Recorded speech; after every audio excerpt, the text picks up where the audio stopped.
Во услови на политичка криза, издавањето на еврообврзницата во висина од 650 милиони евра ќе значи свеж капитал за придвижување на економијата, сметаа домашните бизнисмени. Според нив ќе се обезбеди гаранција за стабилност и реализација на предвидените капитални проекти, а тоа ќе се почувствува во градежниот сектор кој е двигател на домашната економија.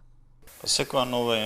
инекција на свеж капитал ќе се одрази позитивно врз стопанството, поготово во градежниот сектор, бидејќи тоа е мој домен, каде што вложување во капитални инвестиции ќе донесе поттик и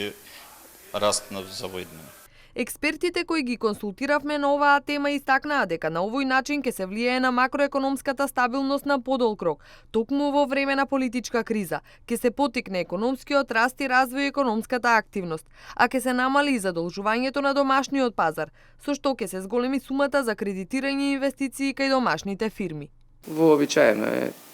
да тоа се случува во период кога се потребна дополнителна инекција и вообичаено ако направиме една куса анализа на досегашните издавања на евроврзници од страна на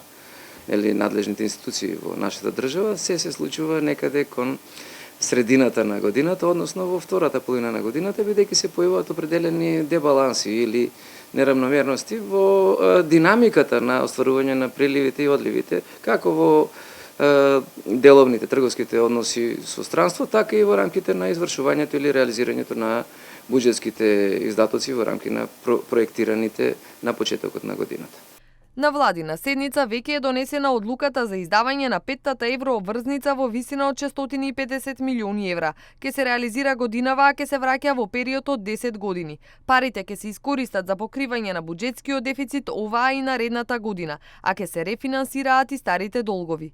Опозицијските партии пак сметаа дека најавеното издавање на еврообврзницата од 650 милиони евра е незаконско, а тие ќе преземат се што може да се спречи нејзиното емитување. Според Горан Сугаревски, еврообврзницата од 650 милиони евра власта ги бара исклучиво за корупција на гласачкото тело и полнење на приватните џебови.